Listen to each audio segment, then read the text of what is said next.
Hadir, saya sepak bola.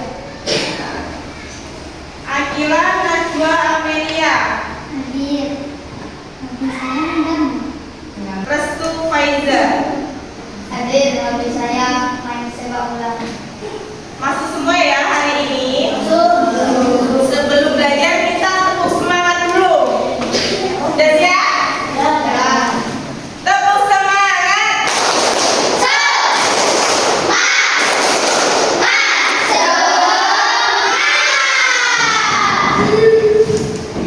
Sekarang kita lanjut pembelajaran kita hari ini mengenai tema 3 peduli terhadap makhluk hidup, subtema 2 keragaman makhluk hidup di lingkungan kita. Tujuan pembelajaran kita hari ini, pertama, kita dapat mengidentifikasi bagian tubuh hewan dan fungsinya. Yang kedua, menyajikan hasil pengamatan diagram Venn. Yang ketiga, menyusun daftar pertanyaan untuk wawancara. Yang keempat, menulis pertanyaan dengan kosakata baku atau kalimat yang efektif. Manfaat pembelajaran kita hari ini, pertama, kita dapat memahami fungsi bagian tubuh hewan. Yang kedua, melatih berpikir kritis melalui diagram Venn. Yang ketiga, kita dapat meningkatkan kemampuan membuat suatu pertanyaan. Yang keempat, mengembangkan komunikasi dengan bahasa yang baik dan benar. Nah, di pelajaran hari ini kita mengenali bagian-bagian tubuh hewan dan fungsinya. Ini kira-kira burung apa? Burung merpati. Yang pertama, ini pada nomor yang pertama di nomor 1 ini kira-kira paruh untuk mengambil makanan. Yang kedua kira-kira apa? Yang bagian 2 ini sayap. Sayap untuk bergerak atau terbang. Ini juga ada ikan. Bagian ikan yaitu di sini ada sisik yang berfungsi sebagai pelindung tubuh. Dan di sini ada bagian mata berfungsi untuk melihat lingkungan sekitar. Nah, di sebagian badan ini, di badan ramping ini berfungsi untuk memudahkan ikan bergerak di dalam air. Ini kira-kira apa? Ekor. Ekor ini berfungsi untuk membantu pergerakan di air. Sedangkan ini namanya sirip, berfungsi untuk berenang. Sedangkan ini bagian ini ada insang yang berfungsi untuk bernafas. Nah, di sini siapa yang punya kucing di rumah? Ya. Harus tahu ya bagian-bagian tubuhnya. Di sini ada telinga. Telinga untuk mendengar. Di sini ada dan di sini apa ini kira-kira namanya? Bulu hidung atau misai. Misai ini bulu hidungnya ini ya, untuk mengetahui keadaan sekitar. Dan ini ada kaki. Kaki berfungsi sebagai alat bergerak atau berjalan. 8, 1, 2, 3, 4. Dan belakangan ada 4 juga. Berarti ada 8 atau 4 pasang. Kira-kira dia mempunyai sayap atau tidak? Tidak. Dan jumlah mata ada 2. Ciri-ciri lainnya yaitu tidak memiliki antena. Sekarang di pelajaran ini kita dapat pelajari juga narasumber dan dalam wawancara. Narasumber itu bertugas memberikan informasi yang dibutuhkan wawancara dengan menjawab pertanyaan. Sebelum melakukan wawancara, kita harus menentukan narasumber yang tepat. Narasumber yang kita wawancarai sebaiknya mempunyai syarat berikut. Nah, ini ada beberapa syarat untuk memenuhinya. Yang pertama, memiliki pengetahuan di bidang tertentu yang berkaitan dengan topik wawancara. Misalnya topiknya pertumbuhan. Nah, kita harus memiliki narasumber yang sesuai bidangnya tumbuhan. Yang kedua, memiliki keahlian tertentu dalam suatu bidang yang berkaitan dengan topik. Misalnya tadi topiknya tumbuhan. Yang ketiga, mengalami atau terlibat dalam peristiwa yang berkaitan dengan topik. Nah, daftar pertanyaan wawancara. Pertanyaan yang diajukan kepada narasumber harus sesuai dengan topik wawancara. Kata tanya yang digunakan membuat wawancara atau disebut juga dengan adik simba. Adik simba itu kira-kira apa? Nih, apa, di mana, kapan, siapa, mengapa, bagaimana, dan juga bisa pertanyaan dengan berapa. Nah, saat wawancara sebaiknya jangan mengajukan lebih dari satu pertanyaan secara langsung. Mengajukan pertanyaan harus dilakukan secara bergantian. Misalnya pertanyaan pertama baru dijawab dengan narasumber dahulu. Sehabis itu lakukan pertanyaan lagi, yang pertanyaan kedua, terus dijawab dengan narasumber lagi. Jangan mengajukan lebih dari satu pertanyaan secara langsung. Misalnya pertanyaan satu ditanyakan, pertanyaan dua ditanyakan, itu nggak boleh ya. Harus pertanyaan satu dulu dijawab dengan narasumber, baru pertanyaan kedua. Nah, sekarang kita mengerjakan soal-soal yang dibagi ini. Sekarang kita kerjakan LKPD-nya. Boleh berdiskusi dengan teman satu bangku.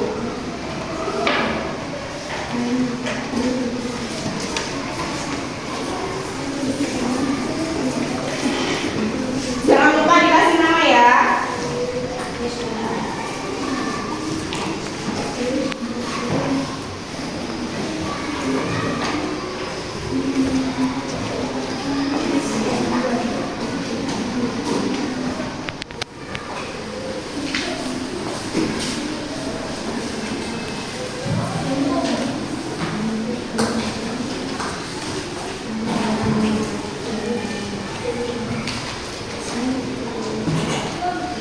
Untuk nomor 1 itu kan amatilah gambar berikut. Nah, ini gambarnya untuk nomor 1. Ada laba-laba, burung, dan kumbang. Nah, itu tulislah bagian tubuh dan fungsinya di tabel.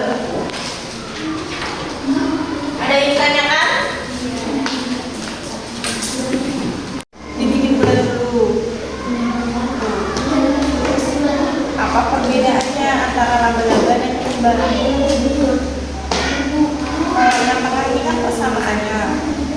Nah, dia sama-sama memerlukan makanan. Terus laba-laba ini perbedaannya apa?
ya?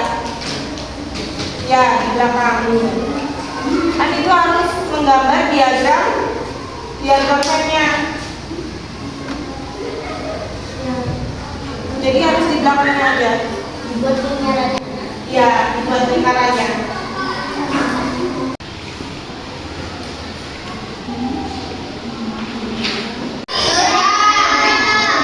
Sekarang perwakilan menjawab pertanyaan nomor 1. Siapa? Anjas, silakan maju ke depan.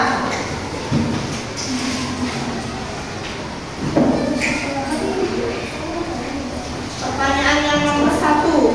Amatilah gambar berikut seperti burung, laba-laba, dan kumbang. Tulislah bagian tubuh dan fungsinya. Nama hewan burung. Bagian tubuh paruh, fungsi untuk mengatur dan mengambil makanan. 2. Nama hewan burung. Bagian tubuh sayap, fungsi untuk terbang.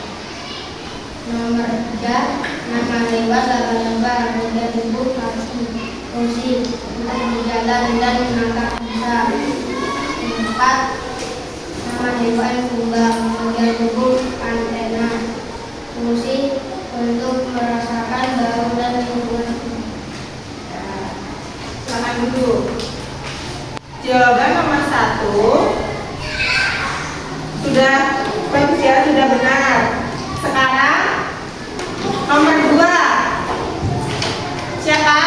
Siti Fatimah, silakan menyebutkan perbedaan persamaan laba-laba dan kumbang. Silakan maju ke depan.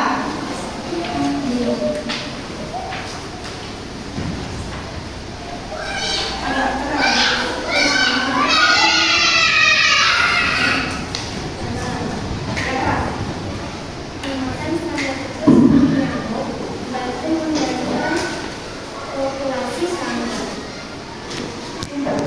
Membantu pertumbuhan mangsa, membantu proses pengelolaan pusat lingkungan di kampung.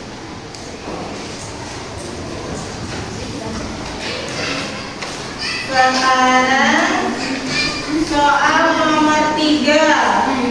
Silakan. 2.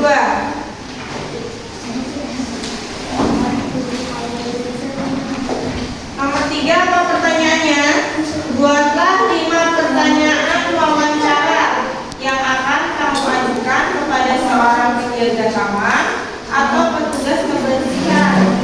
Berarti apa? Kita sebagai pewawancara. Silakan untuk dijawab. Saya akan menjawab pertanyaan nomor 3. Jawaban seperti yang pertama, hewan apa saja yang sering ada di taman ini? Yang kedua, bagaimana hewan-hewan itu membantu lingkungan? Yang ketiga, benarkah hewan membantu membentuk taman? Yang keempat, bagaimana manusia sebaiknya berinteraksi dengan hewan di taman? 5. Hewan mana yang paling bermanfaat untuk tanaman dan kebersihan?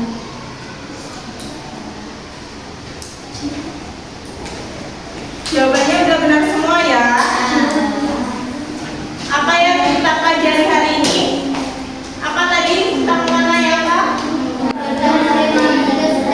Pembelajaran tema 3, subtema 2. Keberagaman makhluk hidup di lingkunganku. Ya. Terus hewan apa yang menurutmu paling bermanfaat di lingkungan?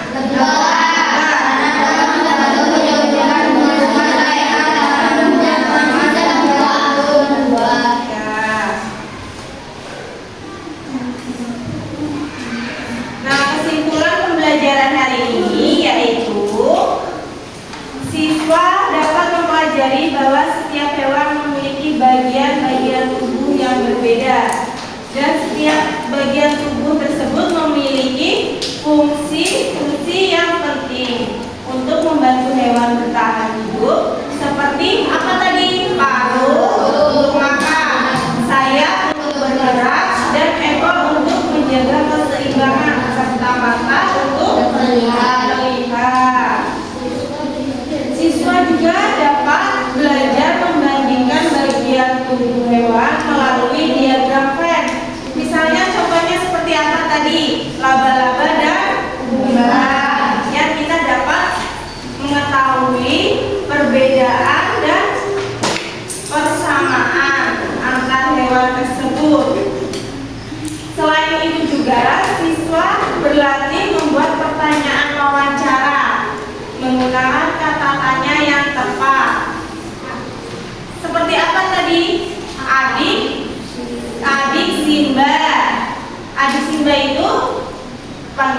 pertanyaannya apa? Nah, nih siapa, kapan, mengapa, bagaimana, dan bisa juga berapa. Nah, ini agar mampu memperoleh informasi dari narasumber yang baik. Melalui materi ini, siswa dapat mengembangkan kemampuan mengamati, berpikir kritis, berkomunikasi, serta menggunakan bahasa yang efektif dan baku. Nah, pembelajaran hari ini telah selesai. Semoga pembelajaran hari ini bermanfaat dan dapat dipahami. Nah, pembelajaran berikutnya kita dilanjutkan dengan tetap tema 3, subtema 3. Nah, sekarang siap-siap